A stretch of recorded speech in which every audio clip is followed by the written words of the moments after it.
Good day.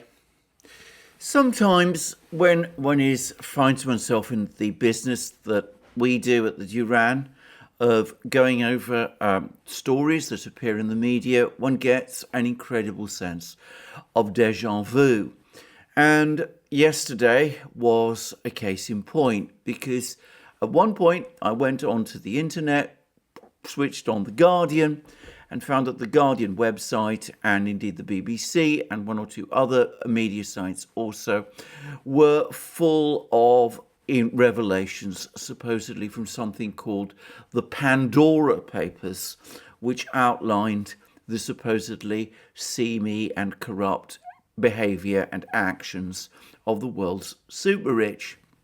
And when I went through the so-called Pandora Papers, or rather the Guardian's account of the Pandora's Papers, repeated to some extent by the BBC, it was all even more familiar. In fact, what it reminded me of very strongly was something that happened back in 2016, when a previous cache of similar papers appeared and was published in The Guardian and various other big Western newspapers and media groups, called the Panama Papers. And the Panama Papers made essentially the same sort of disclosures that we read about in the Pandora Papers.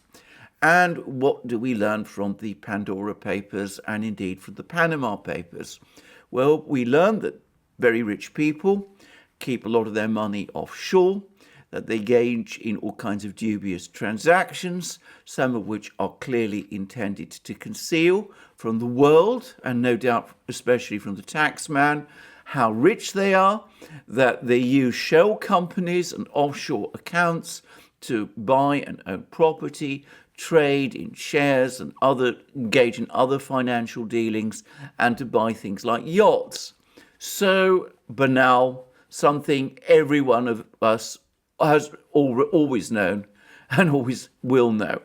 And on top of that, and beyond that, we learn that some of the world's political leaders, the latest targets include the King of Jordan and President Aliyev of Azerbaijan. But if one goes back to the Panama Papers, well, there was President Poroshenko of Ukraine and various other luminaries at that time. David Cameron, the British Prime Minister, I remember being one. They also had some kind of involvement in various offshore transactions as well. By the way, the latest revelations in the Pandora Papers refer to some interesting activities by Tony Blair and his wife, activities which to my mind again are of minimal interest, and I say that as somebody who has no time at all for Tony Blair or for the kind of things that he has done.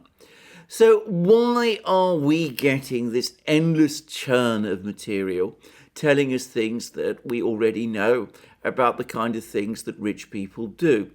Well, the short answer is that both the Panama Papers back in 2016 and the Pandora Papers, which have just been published, are the product of what is clearly the same operation. And in fact, we quickly see that many of the same people, many of the same organizations and entities are involved in both. And I have no doubt that the Pandora Papers, just like the Panama Papers, had one specific target in mind. And that target was none of the people I've just been talking about: Poroshenko of Ukraine, Aliyev of Azerbaijan, the King of Jordan, the Tony Blair, David Cameron, or anyone else. They are all about one individual, and that is President Vladimir Putin of Russia. And moreover, I have absolutely no doubt at all that both of these caches of documents have been made available to us as a result of an operation carried out by an intelligence agency. And though, of course, I don't know which intelligence agency, there is one very important clue in both the Panama Papers and the Pandora Papers, which points clearly at the possible actors, which is that, surprisingly and very interestingly, neither the Panama Papers nor the Pandora Papers contained any important revelations that were in the slightest bit embarrassing of any one of America's billionaire class.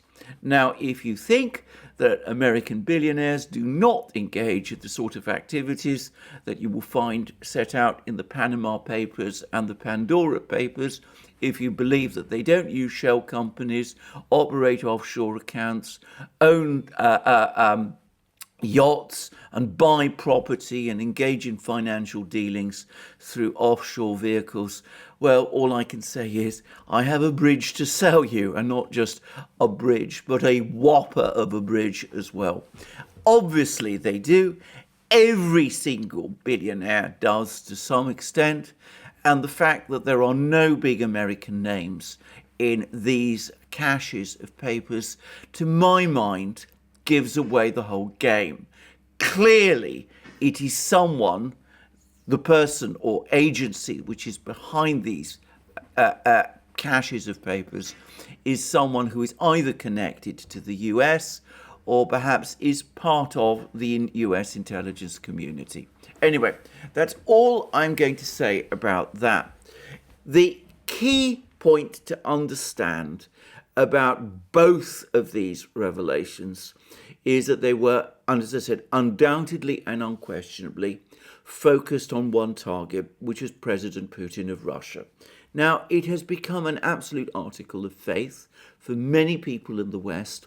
It's been endlessly repeated and alleged that President Putin is a deeply corrupt man. We have all kinds of stories circulating about the titanically vast wealth he owns. There are stories that extend from him owning assets and property worth between $40 and $200 billion. It's been suggested, in all seriousness, that he is the richest man in Europe. Some have even suggested that he is the richest man in the world. The great difficulty is that evidence to support these claims is precisely non-existent. There's never been a single disclosure, a single fact, or even a factoid, that is to say something which has the appearance of a fact, but actually which isn't one, which confirms that President Putin owns anything other than those very minor assets that he has disclosed. And this, I suspect, is deeply frustrating for some people. And the result is that we have endless rummaging around in caches of papers held by Panamanian banks and British consultancy firms and in various offshore bank accounts, trying to find proof of this fabled fortune that Mr. Putin is supposed to have, but of which evidence for which never seems to appear.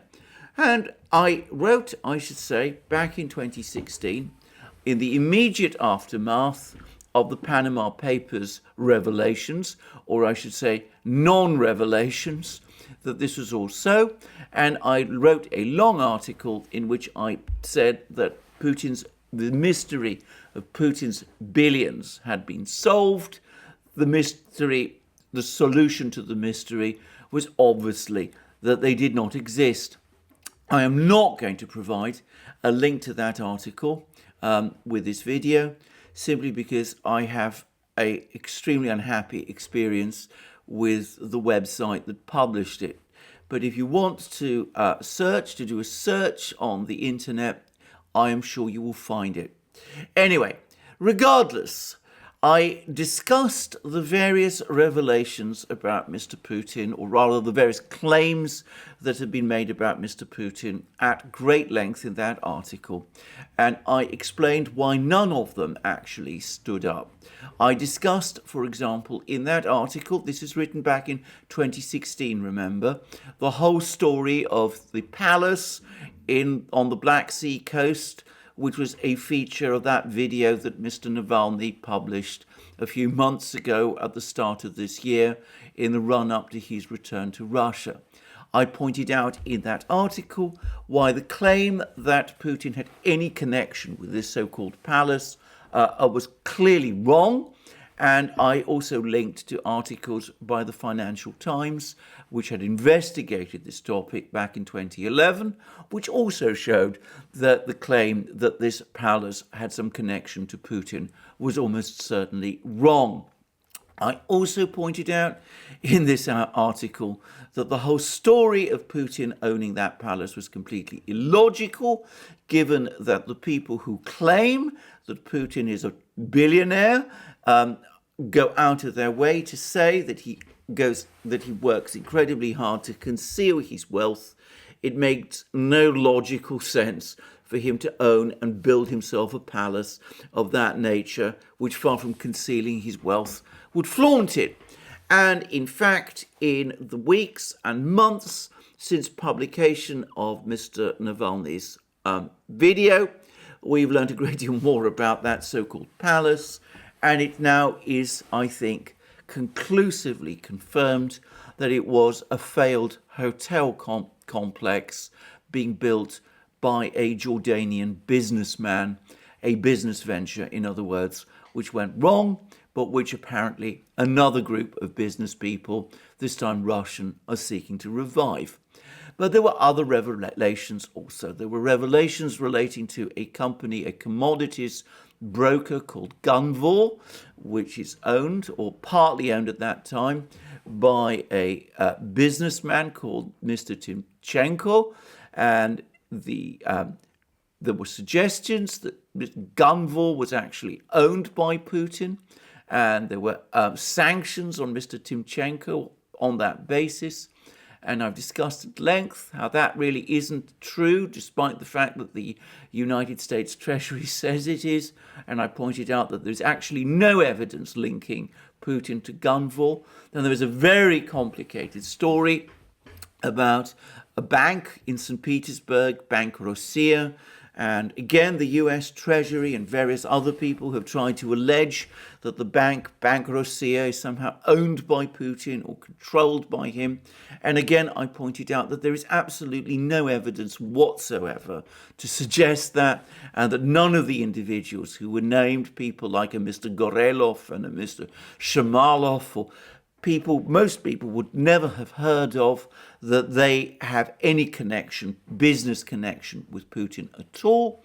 And I also discussed in that article way back in 2016 that the latest claims originating in the Panama Papers that a cellist in St. Petersburg, a Mr. Roldugin, was somehow the secret caretaker of Putin's wealth, had no foundation to it either. There were no connections, visible, concrete connections between Roldugin and Putin that suggested a business relationship between the two of them. And that seemed to be, for a time, the end of the story, except, of course, that we now have the Pandora Papers. And there's been a long article in The Guardian which repeats all the same revelations, all the same claims. We see stories about Bank Rossiya, the people who run Bank Rossiya. We learn all about Gunvor, all that discredited story. It's all repeated all over again. And there's even a dacha complex, the Ozero dacha complex, where Putin built a house in the 1990s. And this is again proved, or taken to be proof, that there's some vast corrupt network of Putin's cronies that are involved. All the same stories, all the same allegations, all recycled.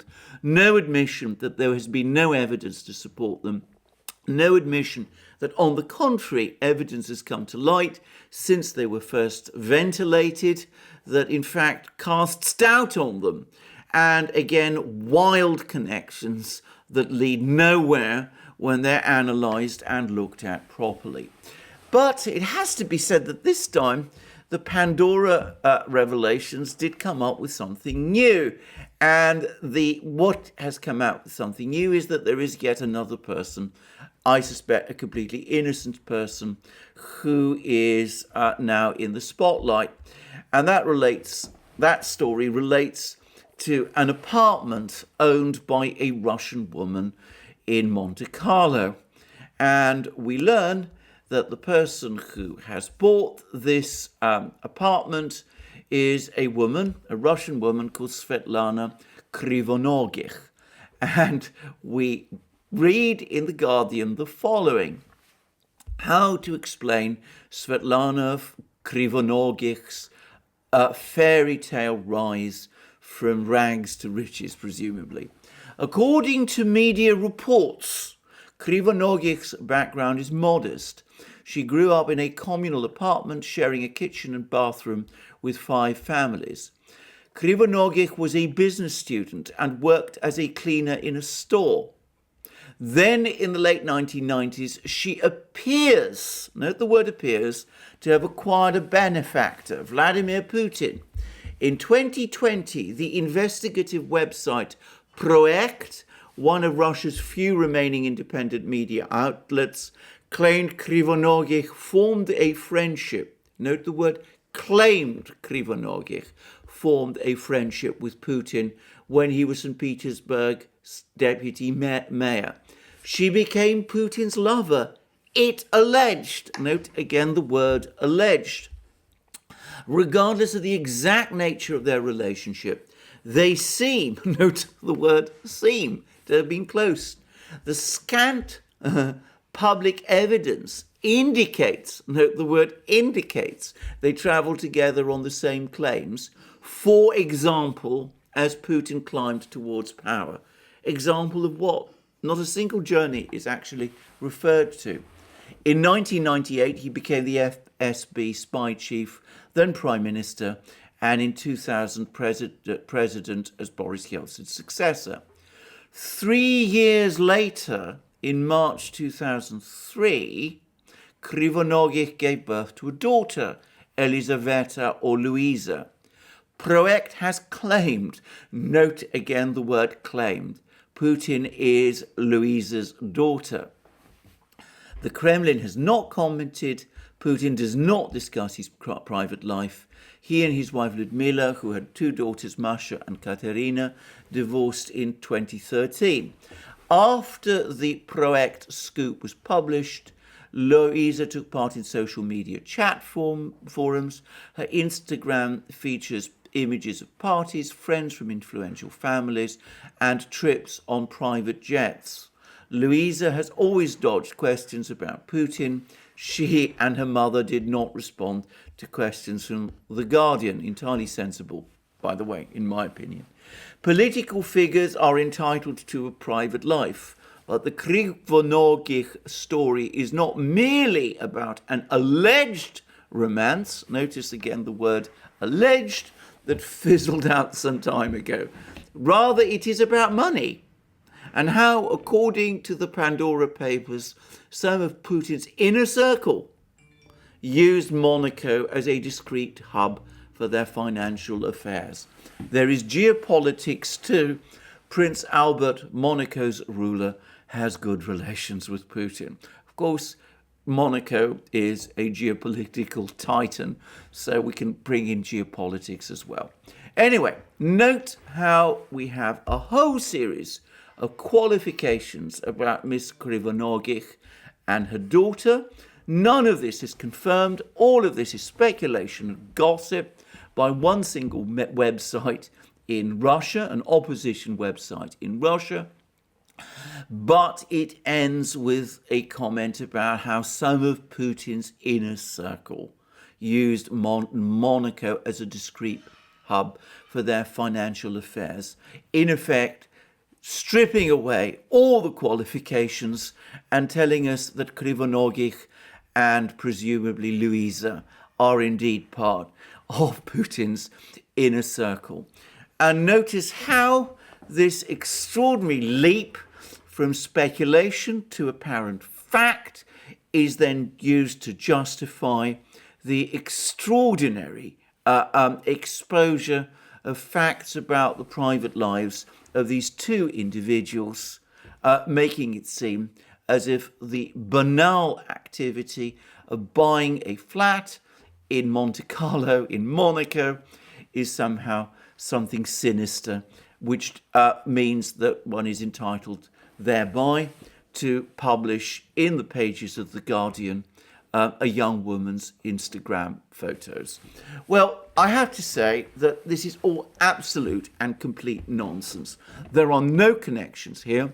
There is no information that Ms. Krivonogich had any relationship with Putin. As I said, this is pure speculation and gossip. No information is given or that would suggest that that is indeed the case.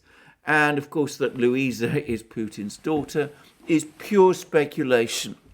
I would add that if we go a little bit further down through the article, we find that there might be some tentative indications that Ms. Krivonogich has some connection to Mr. Timchenko, and it's possible that that is how she acquired her money. I'm not making any further speculations than that. I don't think there's any justification or reason to do that. And I'm also going to say that I suspect that it was the connection or possible connection to Mr. Timchenko that explains why Ms. Krivonogich and Louisa are now the target of a whole article in The Guardian like this. And if we go further down the article too, we will discover that a man called Piotr Kolbin was apparently a shareholder at one time in Gunvor. He apparently knew Putin when they were children. And I'm going to make a suggestion that Mr. Kolbin, who apparently is dead, the connection between Mr. Kolbin and Mr. Putin is probably the basis for the whole story that Putin owns or is the true owner of Gunvor. It's entirely based upon speculations, based upon the fact that Mr. Kolbin and Mr. Putin, who lived in the same city, which is St. Petersburg, knew each other in the early 1960s, and that has apparently led to a whole elaborate construct connecting Gunvor, Mr. Timchenko, and by extension, possibly Ms. Krivonogich to Putin in some sort of sinister web. As I said, it is an absolutely disgraceful article. It's shameful to construct these connections between people in that kind of way. It is the worst type of insinuation and journalism, but it is what we are increasingly accustomed to nowadays whenever the topic of Mr. Putin comes up. But what about Putin's wealth? What about his riches? Well, just as happened with the Panama Papers in 2016, so this time with the Pandora Papers, there isn't a scintilla of evidence that actually links Putin to any of this, any of these people. There is no indication that Putin owns any assets, any bank accounts, any money offshore, either directly or through proxies, in any of the material which has been published. His name nowhere appears, and there is no visible connection between Putin and any of the transactions which have been outlined. As I said, it's all based on the wildest guesswork, the most extraordinary and bizarre speculations, which are foisted on us and made to look like facts. Now, is this just The Guardian? As I said, is it just an intelligence agency? Am I going out of my way? Am I fantasizing about the fact that this is almost certainly a concerted action? Well, I don't think so. First of all, as I said, there was that clue that I said at the beginning, the fact that the American super rich seem to be completely ignored in these so-called revelations.